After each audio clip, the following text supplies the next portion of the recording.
Hello friends. आज मैं आपको डॉट नेट के बारे में कुछ बताना चाहूँगा कि हम लोग अगर कोई पर्टिकुलर वेबसाइट बनानी है तो उसके अंदर अलग अलग कुछ कंट्रोल्स आते हैं। आप लोगों को यहाँ पे ऐसे बहुत सारे कंट्रोल्स मिल जाएंगे। जब भी आप लोग विजुअल स्टूडियो आप ओपन करोगे तो आप लोगों को यहाँ पे बहुत सारे ऐसे कंट्रोल्स मिलेंगे कि जिसके थ्रू हम लोग अलग अलग वर्किंग कर सकते हैं। जो मैकेनिज्म है उसका हम लोग यूज कर सकते हैं। जैसे यहाँ पे बटन है, कैलेंडर है, लिंक बटन मिल जाएगा, इमेज बटन मिल जाएगा, रेडियो बटन मिल जाएगा, टेक्स्ट बॉक्स मिल जाएगा।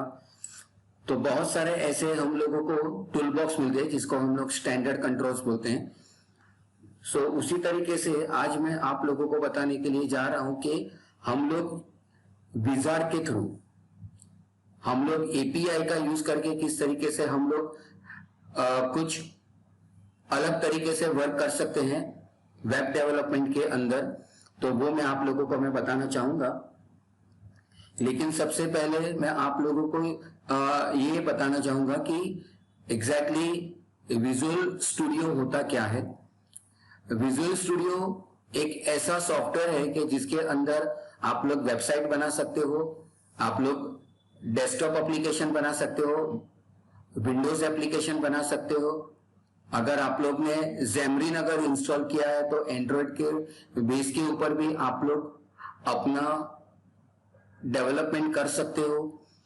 अगर मैं फाइल में जाके मैं न्यू में जाके अगर मैं प्रोजेक्ट के अंदर मैं यहाँ पे अगर आप लोगों को मैं क्लिक करूं तो यहाँ पे देखो इतने सारे यहाँ पे चीज आप लोगों को दिखेगी। यहाँ पे आप लोगों को विजुअल बेसिक मिलेगा। जैसे मैंने आपको पहले बताया कि अगर आप लोगों को विंडोज बेस अगर कुछ एप्लीकेशन बनानी है तो वो बना सकते हो। अगर आप लोगों को सी शार्प के अंदर, क्योंकि नॉर्मली जब भी आप लोग वेबसाइट के साथ काम करते हो डॉट नेट के अंदर तो सी शार्प उसकी वो बेस लैंग्वेज होती है जिसको हम लोग बैकएंड लैंग्वेज बोलते हैं। तो उस तरीके से भी अगर आप लोगों को वर्क करना है तो यहाँ पे आप लोगों को सी शार्प आना जरूरी है।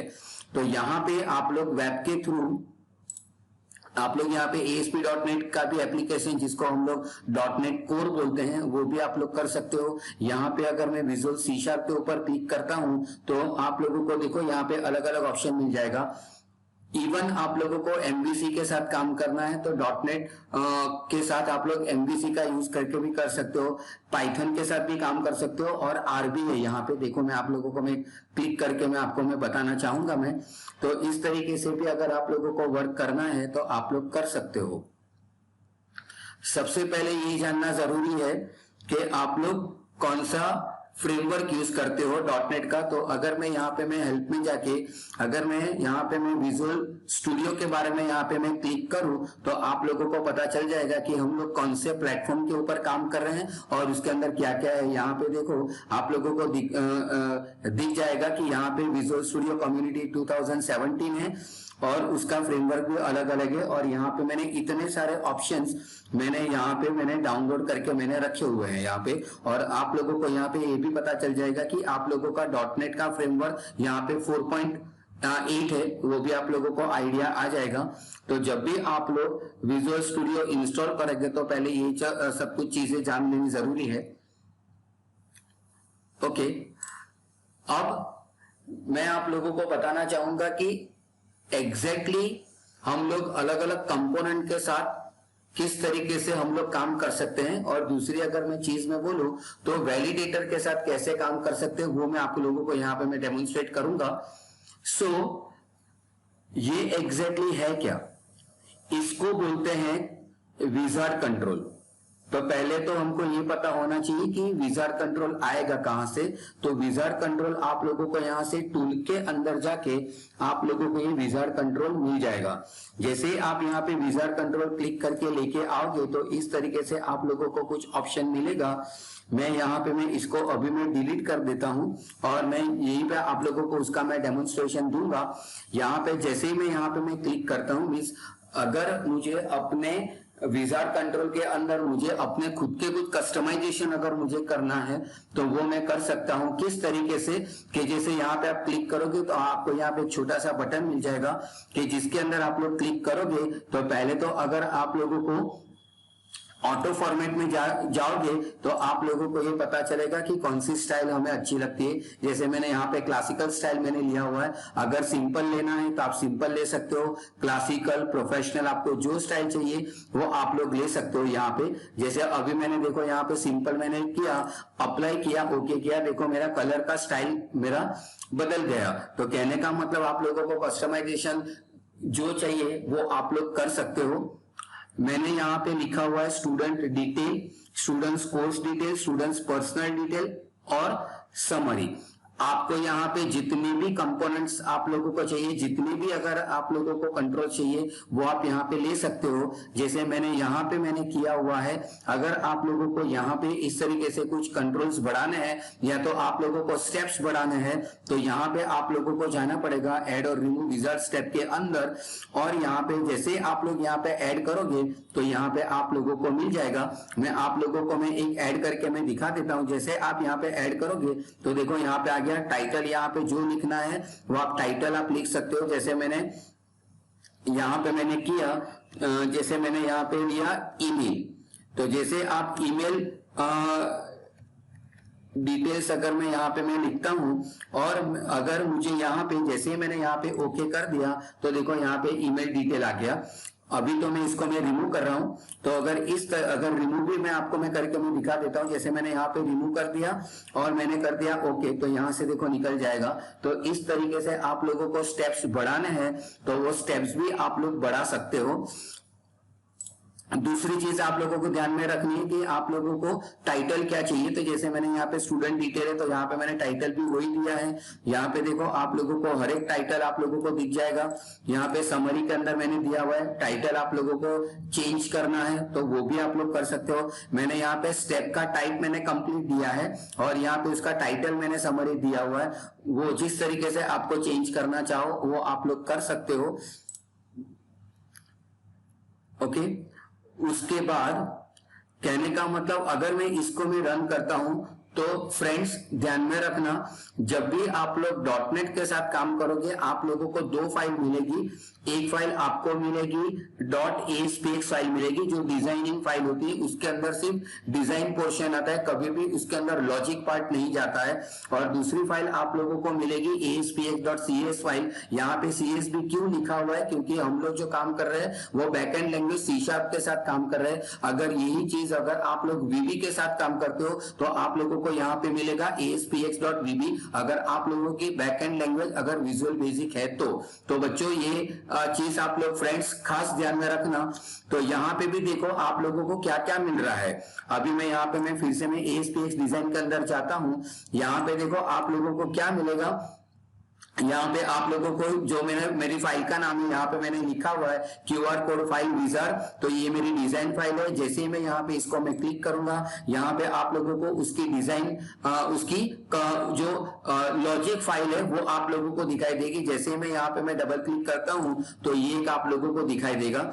तो ये चीज आप लोग फ्रेंड्स हमेशा ध्यान में रखिए कि जब भी आप लोग डॉटनेट के साथ काम करोगे तो आप लोगों को दो फाइल मिलेगी, एक डिजाइन फाइल के जिसको हम लोग बोलते हैं ASPX फाइल, और दूसरी आप लोगों को फाइल मिलेगी .cs फाइल के जिसके अंदर सिर्फ हमारा लॉजिक पार्ट चलता है। ओके, नाउ हम लोग आगे चलते हैं। जैसे मैंने आपको यहाँ पे ये मैंने दिखाया कि ये मेरा डिजाइन फाइल है। तो अब जैसे मैं यहाँ पे मैं कुछ भी मैं चेंजेस करता हूं तो उसका डिजाइन पार्ट आप लोगों को कहाँ पे मिलेगा। तो डिजाइन पार्ट आप लोगों को यहाँ पे देखो उसकी सोर्स फाइल आप लोगों को यहाँ पे मिल जाएगी। दूसरी फ्रेंड्स में आप लोगों को मैं बात बताना चाहूंगा कि जब भी आप लोग डॉटनेट के साथ काम करोगे ये उसका जो IDE है जिसको हम लोग इंटीग्रेटेड डेवलपमेंट एनवायरनमेंट बोलते हैं, तो ये बहुत ही बढ़िया है। तो उसको जब भी आप लोग ASPX फाइल के अंदर जाओगे तो आप लोगों को डिजाइन मिलेगा, आप लोगों को उसका सोर्स मिलेगा और यहाँ पे आप लोगों को स्प्लिट मिलेगा। स्प्लिट का मतलब ये होता है कि आप लोग सामने सामने दोनों चीज आप लोग देख सकते हो। उसका डिवीजन हो जाएगा, अबो पार्ट में उसका कोडिंग दिखेगा और बिलो पार्ट में उसकी डिजाइन दिखेगी। तो आप लोगों को जिस तरीके से वर्क करना चाहो तो आप लोग कर सकते हो। अगर मैं यहाँ पे भी अगर मैं कुछ चेंजेस करता हूं तो अगर मैंने यहाँ पे कुछ चेंजेस किया हुआ है तो उसकी इफेक्ट यहाँ पे भी आप लोगों को मिल जाएगी। मैं आप लोगों को एक में चेंज करके मैं दिखाऊंगा। जैसे यहाँ पे मैंने लिखा हुआ है स्टूडेंट डिटेल, तो मैं यहाँ पे मैं जाता हूँ और यहाँ पे देखो आप लोगों को यहाँ पे मिलता है स्टूडेंट डिटेल। अगर मैं यहाँ पे जाके मैं स्टूडेंट डिटेल इन्फो अगर मैं कर देता हूँ, यहाँ पे जैसे मैंने कुछ चेंज किया, लॉजिक मीन्स मैंने अपने प्रोग्रामिंग कोडिंग के अंदर मैंने चेंज किया। जैसे मैं यहाँ पे मैं डिजाइन के अंदर जाऊंगा,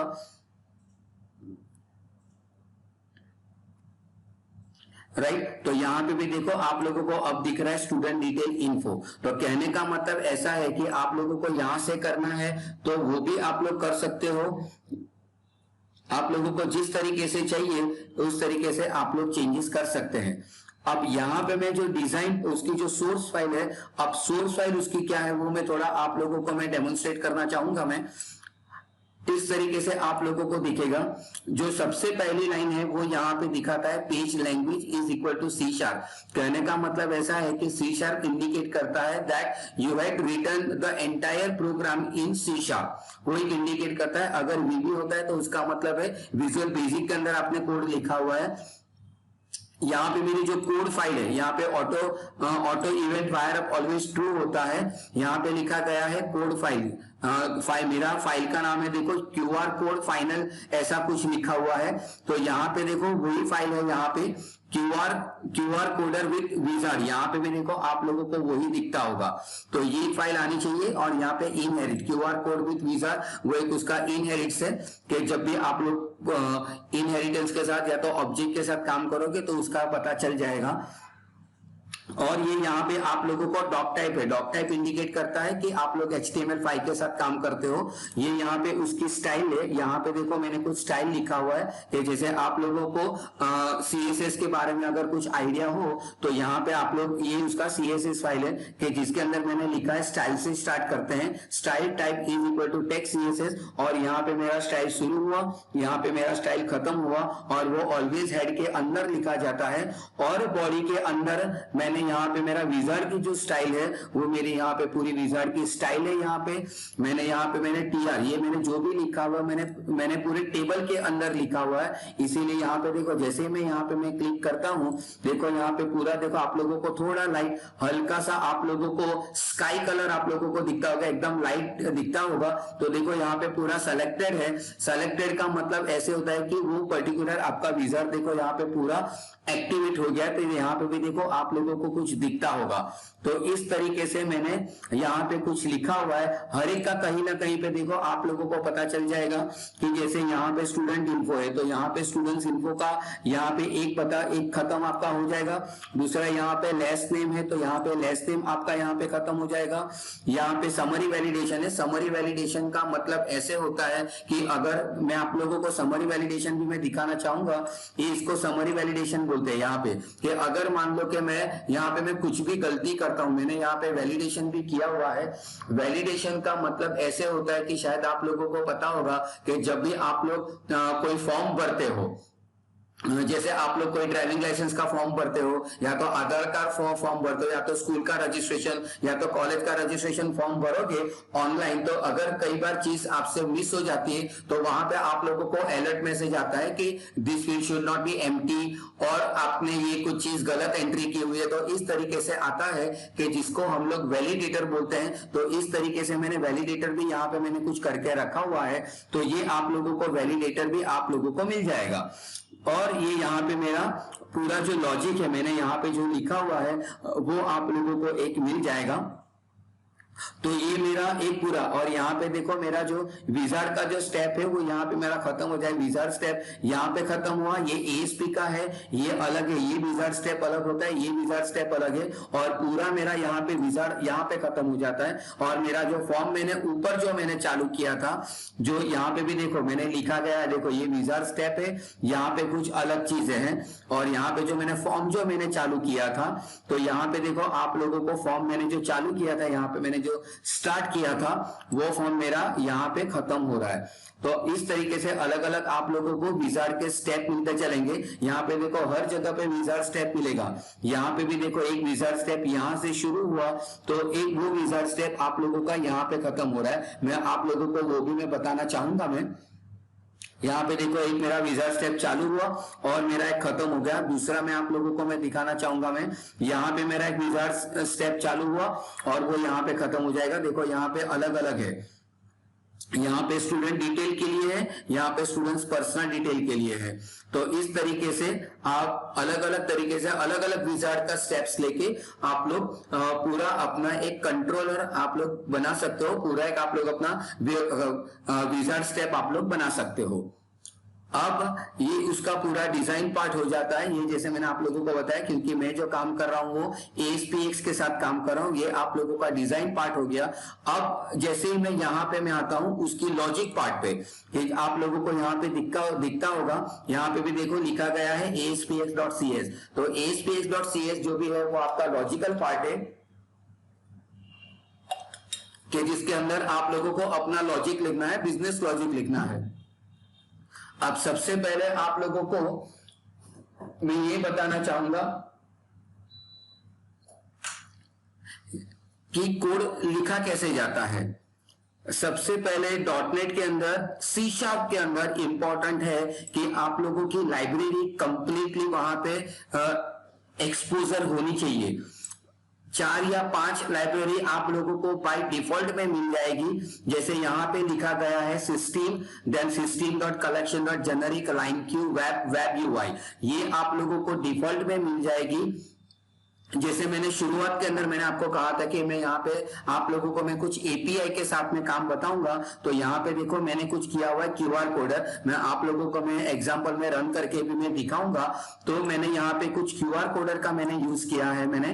तो ये इतनी लाइब्रेरी जरूरी है। कहने का मतलब मेरा ये प्रोग्राम ऐसा है, इस तरीके से उसीलिए मेरी इतनी लाइब्रेरी जरूरी है। अगर आप सिंपल लेवल पे जाते हो तो आप लोगों को सिर्फ इतनी जितना मैंने सेलेक्ट किया हुआ है उतना ही आप लोगों को लाइब्रेरी जरूरी है, उसके ऊपर आप लोगों को नहीं जाना है। सो इट डिपेंड्स कि आप कौन सा प्रोग्राम डॉटनेट के ऊपर बनाते हो, उसके हिसाब से आप लोगों को अपनी लाइब्रेरीज को प्लस माइनस आप लोगों को करनी पड़ेगी।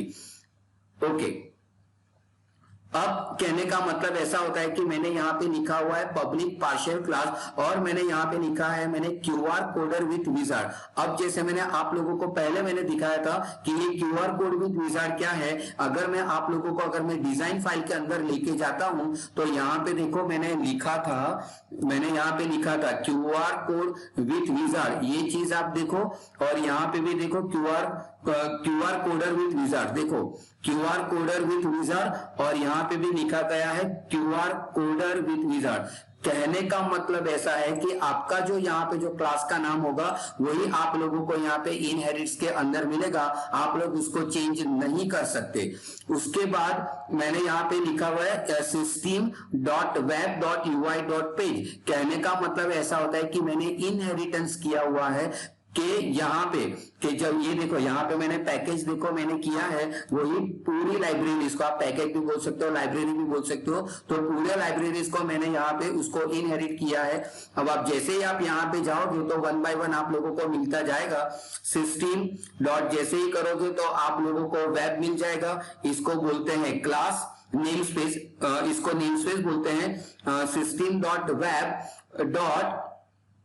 और यहाँ पे मैंने लिखा है मैंने UI। तो इस तरीके से भी अगर आप लोगों को काम करना है system.web.ui.page, अगर इस तरीके से भी अगर आप लोगों को काम करना है तो कर सकते हो, लेकिन उसको बोला जाता है इनहेरिटेंस। ओके, अब यहाँ पे कुछ मुझे अपने बिजनेस लॉजिक लिखना पड़ेगा। बिजनेस लॉजिक का मतलब होता है कि आपका कोड। अब मैंने यहाँ पे लिखा है कि जब भी मैं पेज लोड करूं तो क्या होना चाहिए। मैंने यहाँ पे पेज लोड के इवेंट के ऊपर मैंने कुछ भी नहीं लिखा हुआ है। हाँ, अगर आप लोगों को कुछ चाहिए कि जब भी मैं पेज को मैं लोड करूं तो मेरा बैकग्राउंड कलर मेरा लाइट ब्लू हो जाना चाहिए, या तो जब मैं ऐसा करूं तो ऑटोमेटिकली वहां पे बैकग्राउंड के अंदर मेरा पिक्चर आ जाना चाहिए, तो उस तरीके से अगर आप लोगों को चाहिए तो पेज के लोड के इवेंट पे कर सकते हो, और ये उसका पैरामीटर है, राइट। देन उसके बाद मैंने यहां पे लिखा है, मैंने विजार्ड के फिनिश बटन के क्लिक के इवेंट के ऊपर अगर मैं यहां पे अगर मैं क्लिक करता हूं और डिजाइन के अंदर जाता हूं तो यहां पे देखो आप लोगों को एक बटन मिल जाएगा।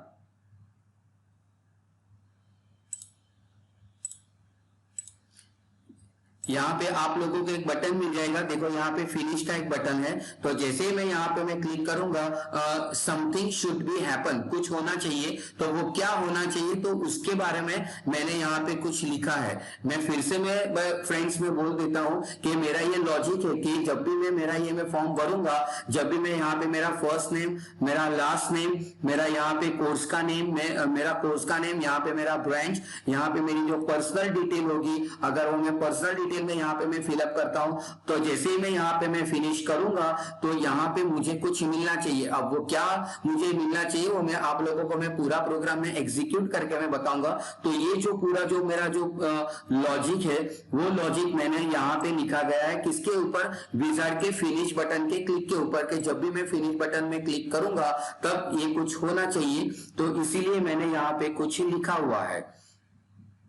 अब जैसे मैं आप लोगों को मैंने बताया था कि मैंने कुछ एपीआई के साथ काम किया हुआ है, आप लोगों को शायद आप लोगों को आइडिया आ ही गया होगा कि मैं यहाँ पे मैंने क्यूआर कोड लिखा हुआ है, यहाँ पे मेरी फाइल का नाम है वो ये क्यूआर कोड। मैं आप लोगों को पता चल गया होगा कि मैं क्यूआर कोड के साथ कुछ मैं काम करना चाहता हूँ कि जब मैं क्यूआर कोड को स्कैन करूंगा तो होगा क्या, तो उसके रिलेटेड मैंने यहाँ पे कुछ में कोडिंग मैंने लिखा है कि यहाँ पे क्यूआर कोड जनरेटर। अब वो क्यूआर कोड जनरेटर आप लोगों का क्लास है, ये उसका ऑब्जेक्ट है और यहाँ पे ये कंस्ट्रक्टर है। पहले चीज आप लोगों को ये मालूम होना चाहिए कि क्लास का नाम और कंस्ट्रक्टर का नाम ऑलवेज सेम आता है, तो ये चीज है। तो उसके रिलेटेड मैंने कुछ यहाँ पे मैंने पूरा एक डेमोन्स्ट्रेशन मैंने किया हुआ है यहाँ पे कि क्यूआर कोड किस तरीके से जनरेट होगा। यहाँ पे जो मेरा जो क्यूआर कोड मेरा जो जनरेट होगा वो भी मेरा उसकी हाइट और मेरी 150 की होनी चाहिए, 150 की होनी चाहिए, और मेरी एक इमेज जनरेट होगी। यहाँ पे क्यूआर कोड का भी गेट ग्राफिक्स होता है, उसका भी पूरा एल्गोरिथम होता है कि क्यूआर कोड किस तरीके से जनरेट होता है,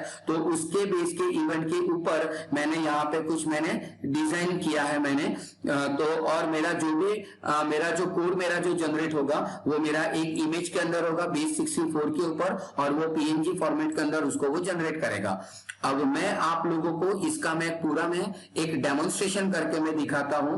तो फ्रेंड्स पहले मैं आप लोगों को ये बताना चाहूंगा कि प्रोग्राम को रन कैसे करते हैं। तो आप लोग जो आप लोगों को यहाँ पे इस तरीके का कोई आइकन दिखता होगा कि जिसके अंदर इंटरनेट का कोई ग्रुप का आप लोगों को आइकन मिलेगा।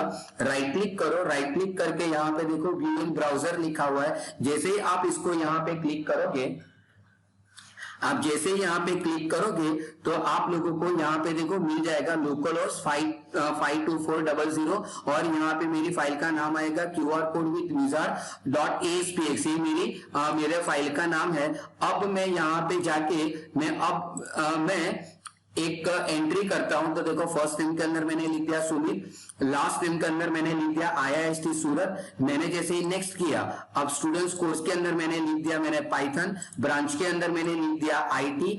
फिर से मैं यहाँ पे नेक्स्ट के ऊपर जाता हूं तो यहाँ पे देखो वो चीज एक्टिव होती रहती है। मैंने सिटी के अंदर मैंने सूरत लिख दिया, स्टेट के अंदर मैंने गुजरात लिख दिया। यहाँ पे देखो ये भी आपका एक्टिव हो रहा है, और जैसे ही फिनिश हो, जैसे मैंने आप लोगों को कोड के अंदर मैंने दिखाया था कि जैसे ही मैं फिनिश कोड में करूंगा तो आप लोगों को वहां पे कुछ एक्टिव मिल जाएगा।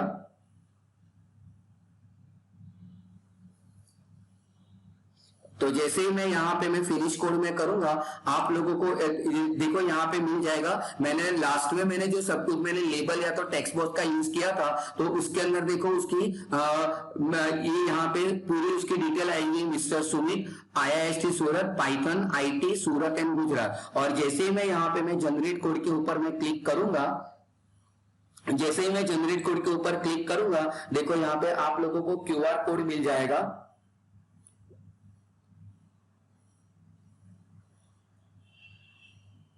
इस तरीके से हम लोग QR कोड का भी हम लोग यूज कर सकते हैं। और ओके, अब दूसरा ही मेरे पास है, मैंने जैसे आप लोगों को मैंने दिखाया, देखो मैंने जैसे मैंने बोला था कि वहां पे पूरा नाम वगैरह आ जाएगा। तो देखो यहाँ पे लेबल के अंदर, लेबल 2 के अंदर जितने भी मेरा टेक्स्ट बॉक्स है वो आप लोगों को मिल जाएगा। मैं उसका आउटपुट भी मैं आप लोगों को मैं बता दूंगा। मैं दूसरी भी एक चीज है यहाँ पे, अगर यही चीज मुझे सिंपल फॉर्म से करनी है, अगर ये चीज अगर मुझे विजार्ड कंट्रोल से नहीं करनी है, सिंपल टेक्स्ट बॉक्स से करनी है, तो वो भी मैं आप लोगों को मैं डेमोन्स्ट्रेट करना चाहूंगा। जैसे ही मैं यहाँ पे मैं क्लिक करूंगा, यहाँ पे देखो मैंने यूजर नेम मैंने कुछ नाम लिखा है विकास 35 मेल। यहाँ पे एड्रेस के अंदर सपोज मैं यहाँ पे मैं लिखता हूं सूरत, ईमेल के अंदर मैंने लिख दिया यहाँ पे